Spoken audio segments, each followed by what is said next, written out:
Hello दोस्तों, स्वागत है आपका मेरे चैनल में। आशा करती हूँ आप सभी स्वस्थ होंगे और व्यस्त होंगे। आज मैं आप लोगों को एक ऐसे भक्त के बारे में बताने जा रही हूँ जिन्हें माँ भागवत की उपाधि से नवाजा गया है। ये भी महाराष्ट्र प्रांत सतारा जिले के बिटे नामक गांव से ताल्लुक रखते हैं। बात 18वीं शताब्दी की है। महाराष्ट्र के सतारा जिले के बिटे नामक गांव में गोपाल पंत नाम के एक गरीब ब्राह्मण गांव के ही बच्चों को पढ़ाकर अपना काम चलाया करते थे।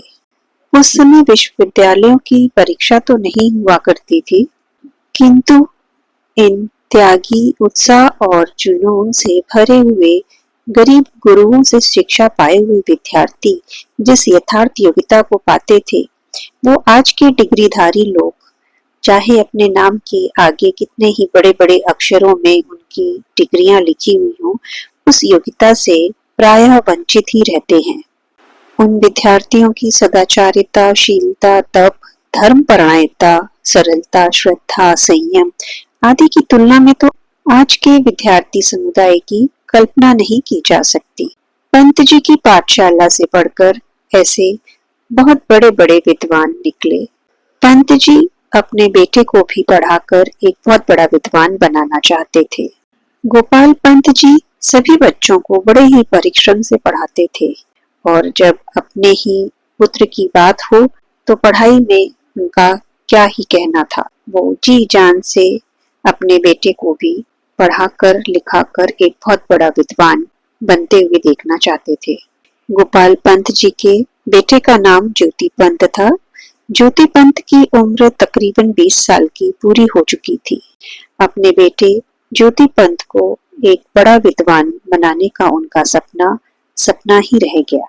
ज्योति पंत का यज्ञोपवीत संस्कार होने पर गोपाल पंत ने लगातार 6 महीने तक अपने बेटे को तीनों समय संध्या दी, परंतु ज्योति पंत को इन 6 महीनों में गायत्री का मंत्र तक याद नहीं हुआ।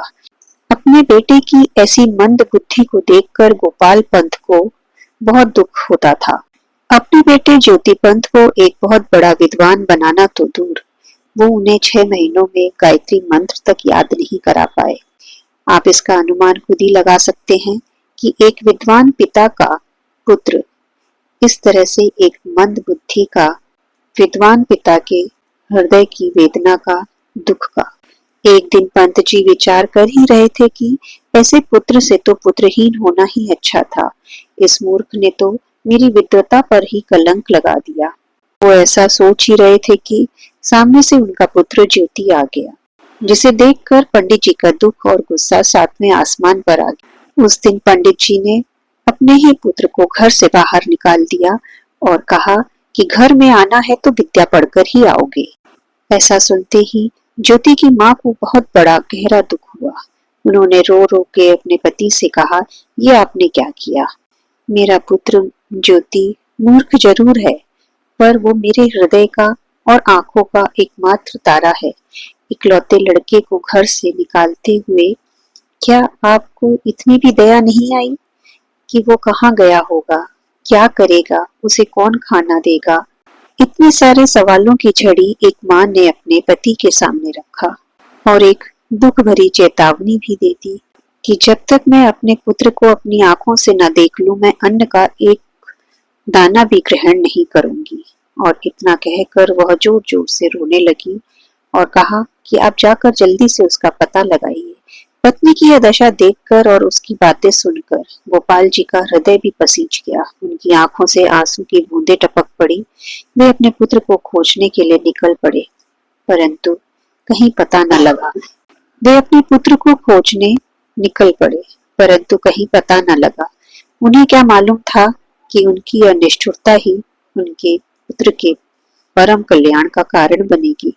घर से निकाले जाने पर ज्योति पंत सीधा ही अपने मित्रों के पास चला गया और उन्हें साथ लेकर जंगल की ओर गया। गांव के बाहर गणेश जी का एक बहुत ही पुराना जीर्ण मंदिर था। श्री गणेश जी के दर्शन कर ज्योति पंत ने बहुत ही सरल विश्वास और दृढ़ निश्चय के साथ कहा, ये तो विद्या के दाता गणेश जी ही मिल गए हैं, अब क्या ही की चिंता। इनसे 14 विद्या और 64 कलाएं मांग लेंगे। क्या ये इतने भी दयालु नहीं है कि ये हम लोगों पर इतनी सी भी कृपा नहीं कर सकते? लड़कों ने भी ज्योति पंत की बात का समर्थन किया।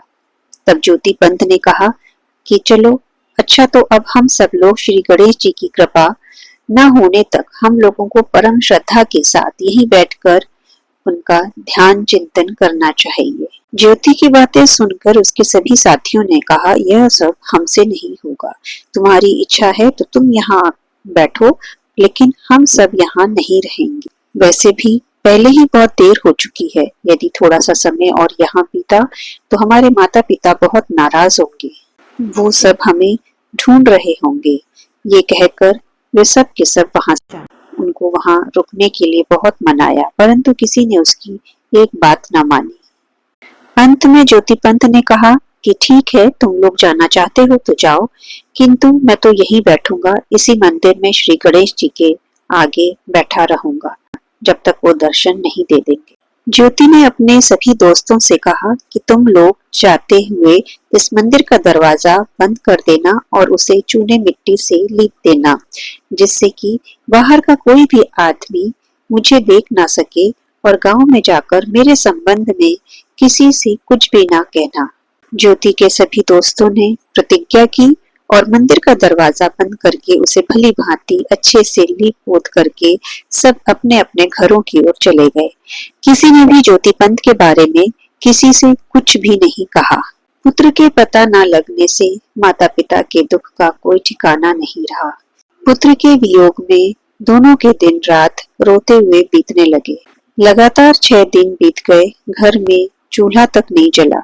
6वें दिन की रात को गोपाल जी को स्वप्न में श्री शिव जी ने दर्शन देकर कहा, तुम लोग चिंता ना करो, मेरी कृपा से तुम्हारा पुत्र बड़ा ही भक्त और यशस्वी होगा। और इधर 6 दिनों से ज्योति पंत मंदिर में एक आसन पर बैठा श्री गणेश जी का ध्यान कर रहा है। 6 दिनों से लगातार बैठे हुए उसे ना तो भूख लगी न प्यास। उसकी सारी वृत्तियां इच्छाएं पूर्ण रूप से श्री गणेश जी में लग गईं। 7वें दिन चतुर्भुजधारी श्री गणेश महाराज जी ने साक्षात प्रकट होकर अपना वरद हस्त ज्योति पंत के मस्तक पर रखकर उससे मन माना वर मांगने को कहा।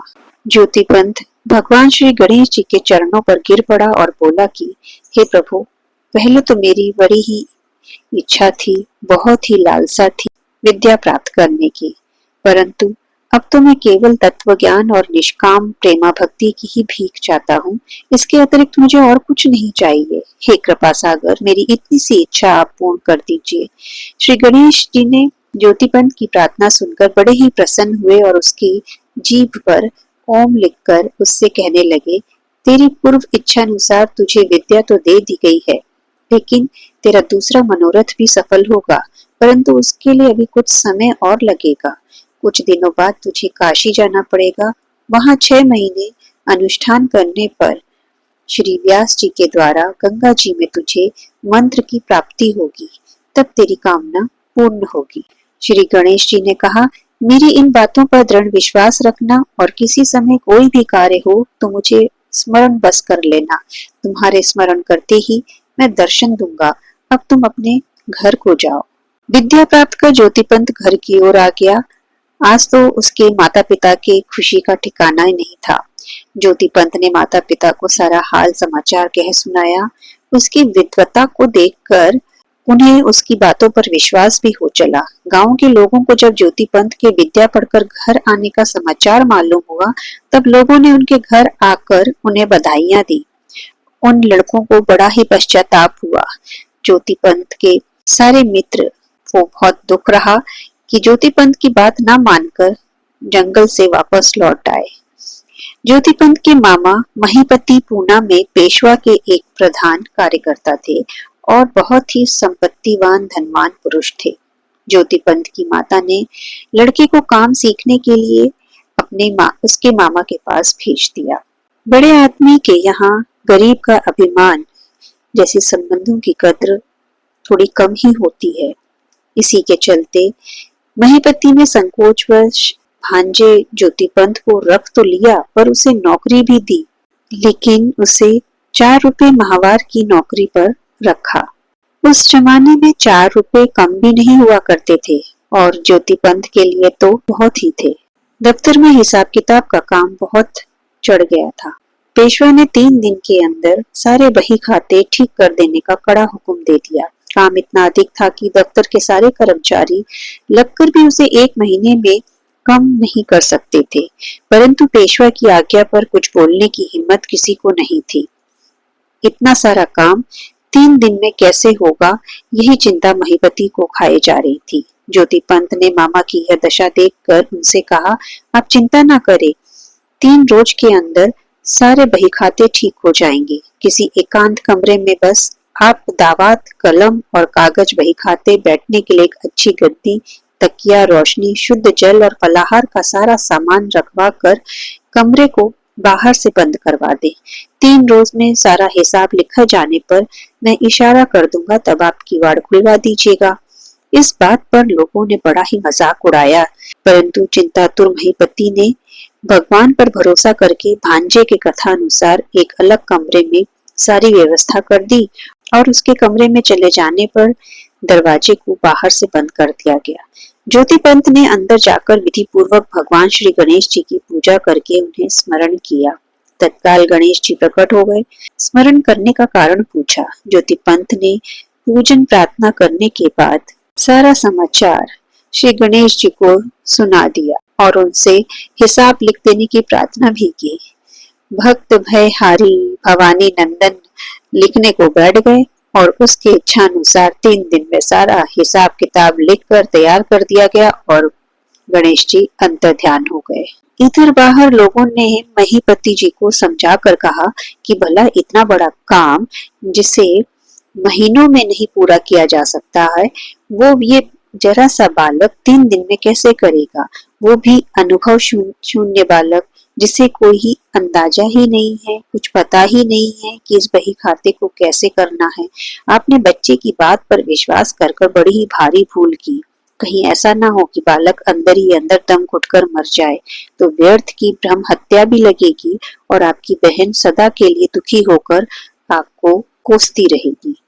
भलाई इसी में है कि आप दरवाजा खोलकर उसे बाहर निकाल दीजिए और फिर हिसाब लिखने का दूसरा प्रबंध सोचते हैं। 3 दिन हो चुके थे। ज्योति पंत ने दरवाजा खोलने को जैसे ही कहने ही वाला था कि इतने में उसने उपयुक्त बातें भी सुन ली और पुकार कर तुरंत ही दरवाजा खुलवा लिया। सारे बही खाते पूरे तैयार देखकर सब लोग दंग रह गए। अक्षर तो इतने सुंदर और आकर्षक थे कि लोग एकटक लगाए उनकी ओर देखने लगे। महीपति बही खातों को देखकर हर्षोल्लास से भर गया उसका मन और वो तुरंत ही दरबार में पहुंचा। पेशवा ने आश्चर्यचकित हो महीपति से काम करने वाले का नाम पूछा और उसे दरबार में हाजिर होने की आज्ञा दी।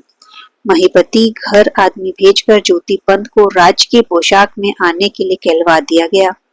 ज्योति पंत दरबारी पोशाक न पहनकर अपने नित्य के मामूली वेश में दरबार में आया और पेशवा का यथा योग्य अभिनंदन करके नम्रता के साथ एक ओर खड़ा हो गया। उसके निर्मल तेजस्वी चेहरे को देखकर सभी आश्चर्य में डूब गए। पेशवा ने बड़े प्रेम से उसे पास बुलाकर परिचय पूछा। ज्योति पंत ने बड़े ही विनम्र मधुर स्वरों में कहा, हे राजन, मैं श्रीमान महीपति जी की बड़ी बहन का लड़का ज्योति पंत हूँ। माता जी की आज्ञा से कुछ काम करने मामा जी के यहाँ आया हुआ हूँ और उनके आज्ञा अनुसार काम करता हूँ। वे कृपा पूर्वक मुझे 4 रुपए मासिक देते हैं, जिससे आनंद से मेरा काम चल जाता है। बालक की सच्ची सरल वाणी सुनकर पेशवा ने प्रसन्न होते हुए फिर पूछा, ज्योति पंत, 3 ही दिन में इतना बड़ा काम कैसे हो गया? इतने सुंदर हस्ताक्षर कैसे बन गए? हमने तो ऐसे अक्षर आज तक कभी देखे ही नहीं। सच बताओ, इसमें क्या रहस्य है? ज्योति पंत ने कहा, महाराज, मेरी प्रार्थना पर भगवान श्री गणेश जी ने सारा हिसाब ठीक करके लिख दिया और ये उन्हीं के हस्ताक्षर हैं। इसके बाद पेशवा के आग्रह करने पर ज्योति पंत ने श्री गणेश जी की कृपा प्राप्त करने का सारा हाल उन्हें कह सुनाया, जिसे सुनकर पेशवा को बड़ा ही आनंद हुआ। पेशवा ने ज्योति पंत को सुयोग्य समझकर अपने हाथ से अधिकार की पोशाक और राजा की मोहर देकर उसे पुरंदर किले की रक्षा का भार सौंप दिया। आज ज्योति पंत की इज्जत महीपति से कहीं ज्यादा बढ़ गई थी। आज उसका कद अपने मामा से ऊंचा हो गया था। अब महीपति भी भांजे के गौरव से अपने को गौरवान्वित समझने लगे। भोजन के समय मामा ने उसे अपने पास बैठाकर स्वर्ण के पात्रों में भोजन करवाया। भगवान के प्रेम का पात्र, सबके आदर का पात्र कैसे ना होता। ज्योति पंत अधिकार प्राप्त कर पुरंदर किले पर पहुंचे और थोड़े ही दिनों बाद अपने माता पिता को भी उन्होंने वहां बुलवा लिया और एक नम्र सेवक की भांति भक्ति भाव से उनकी सेवा करने लगे। इसी प्रकार कुछ दिन बीत गए। उन दिनों उत्तरी भारत पर प्रायः पठानों के हमले हुआ करते थे। पेशवा ने भी उनका मुकाबला करने की तैयारी कर रखी थी। एक पेशवा की फौज के साथ ज्योति पंत को भी लड़ाई में जाना पड़ा। कुछ दिनों बाद एक रात को ज्योति पंत ने स्वप्न में यह आदेश सुना कि अब तुम्हें भगवान की विशेष दया प्राप्त होगी, अतएव तुम यहाँ एक क्षण भी न ठहर कर काशी चले जाओ। दूसरे ही दिन ज्योति पंत ने पेशवा से हमेशा के लिए नौकरी से मुक्त होने की प्रार्थना की और उनसे आज्ञा पाकर अपनी सारी पूंजी गरीबों को बांटकर एक ब्राह्मण को साथ ले काशी की ओर चल पड़े। वहां उनका त्यागमय जीवन हो गया। वे प्रतिदिन प्रातः काल से लेकर दोपहर के 12 बजे तक मणिकर्णिका में कमर तक जल में खड़े रहकर मंत्र जाप किया करते। तदुपरांत मधुकरी मांग लाते और उसका भगवान को भोग लगाकर प्रसाद ग्रहण करते थे। इस प्रकार 6 महीने निर्विघ्न बीत गए। एक दिन नित्य क्रमानुसार ज्योति पंत जी श्री गंगा जी में खड़े जप कर रहे थे कि एक मलेच्छ ने आकर उनके शरीर पर पानी के छींटे डाल दिए। वे पुनः स्नान करके फिर से जप करने लगे। उस पुरुष ने फिर छींटे डाल दिए। तब ज्योति पंत जी जरा आवेश में आके उनसे बोले, देखो, इस तरह किसी के अनुष्ठान में विघ्न डालना उचित नहीं है। ज्योति पंत जी का यह सात्विक प्रकोप देखकर मलेच्छ हंसने लगा और तत्काल ही भगवान वेद व्यास के रूप में बदल गया। ज्योति पंत ने मलेच्छ रूप में आए हुए भगवान व्यास को पहचान कर उन्हें भक्ति पूर्वक प्रणाम किया। व्यास जी ने आज्ञा दी कि वत्स, अब तुम्हारा अनुष्ठान पूर्ण हो चुका है। आज रात को व्यास मंडप में जाकर सो जाओ। मैं तुम्हें वहां श्रीमद् भागवत लाकर दूंगा, जिसके पारायण से तुम्हें यथार्थ तत्व ज्ञान और प्रेम भक्ति की प्राप्ति होगी। इतना कहकर और ओम नमो भगवते वासुदेवाय इस द्वादशाक्षर मंत्र का उपदेश देकर भगवान अंतर ध्यान हो गए। रात को ज्योति पंत जी व्यास मंडप में जाकर सो गए। व्यास जी ने 12 स्कंद भागवत लाकर उनके सिरहाने रख दिया। प्रातःकाल उठते ही उन्होंने ग्रंथ के दर्शन कर साष्टांग दंडवत किया और मणिकर्णिका में स्नान करने के उपरांत ज्ञान मंडप में बैठकर प्रातः काल से लेकर संध्या काल तक श्रीमद् भागवत का पारायण आरंभ कर दिया। श्रीमद् भागवत के नित्य पारायण और अध्ययन से ज्योति पंत जी का तप और तेज अत्यंत बढ़ गया। एक दिन भगवान श्री विश्वनाथ बूढ़े ब्राह्मण के रूप में जाकर ज्योति पंत के सामने खड़े हो गए तो उनका भागवत पारायण सुनने लगे। भगवान शंकर के प्रभाव से ज्योति पंत जी की जिह्वा लड़खड़ा गई और उनसे अस्पष्ट उच्चारण होने लगा। भगवान भोलेनाथ ने विनोद पूर्वक कहा, पंडित जी महाराज, क्या रोज इसी तरह पारायण करते हो? उनका यह प्रश्न सुनते ही ज्योति पंत जी ने बूढ़े बाबा को पहचान लिया और उठकर बड़े ही सम्मान और भक्ति के साथ अश्रुपूर्ण नेत्रों से वे भगवान के चरणों में गिर पड़े। श्री शिव जी ने प्रसन्न होकर आज्ञा दी कि अब तुम्हारा मनोरथ पूर्ण हो गया है। तुम्हें यथार्थ तत्व ज्ञान और प्रेमा भक्ति की प्राप्ति हो गई है। अब तुम्हें किसी साधन की आवश्यकता नहीं है। तुम मेरी आज्ञा से समस्त पुरुषार्थों के मूल कारण भगवान के भजन मार्ग में लगाओ और उनका कल्याण करो। इतना कहकर बाबा विश्वनाथ अंतर ध्यान हो गए। ज्योति पंत जी की इस स्थिति की बात काशी में फैल गई और वहां के विद्वानों ने भगवान व्यास प्रदत्त श्रीमद् भगवत ग्रंथ को सिंहासन पर विराजित कर उसकी सवारी निकाली और ज्योति पंत को महाभागवत की उपाधि प्रदान की गई। इसके बाद ज्योति पंत जी महाराष्ट्र लौट आए। वहां उन्होंने जीवन भर जगह जगह घूमकर भगवान की भक्ति का प्रचार किया, अनेक मंदिर बनवाए और लोगों को भक्ति मार्ग में लगाया। अंत में विक्रम संवत 1845 कीलक नामक संवत्सर की मार्गशीर्ष कृष्णा त्रयोदशी को इस नश्वर संसार को छोड़कर ज्योति पंत जी परम धाम को पधार गए। मराठी में ज्योति पंत जी की भक्ति, ज्ञान और वैराग्य परक बहुत रचनाएं मिलती हैं। श्रीमद् भागवत के 12 स्कंधों पर आपने ओभी छंदों में टीका लिखी थी, पर इस समय वह पूरा ग्रंथ उपलब्ध नहीं है। कहा जाता है कि भगवान व्यासदेव जी के द्वारा दिया हुआ श्रीमद् भागवत ग्रंथ चिचेरण ग्राम में अब भी ज्योति पंत जी के वंशजों के पास है। बोलो भक्त और उनके भगवान की जय। सारे बोलो महाभागवत श्री ज्योति पंत महाराज की जय। अब आप लोग जल्दी से कमेंट बॉक्स में कमेंट करके बताइए कि श्री ज्योति पंत जी महाराज कौन से गांव से ताल्लुक़ रखते थे और उन्हें कौन सी उपाधि मिली थी। सही जवाब देने वाले का नाम नेक्स्ट वीडियो में बताया जाएगा। तब तक के लिए श्री गणेशाय नमः।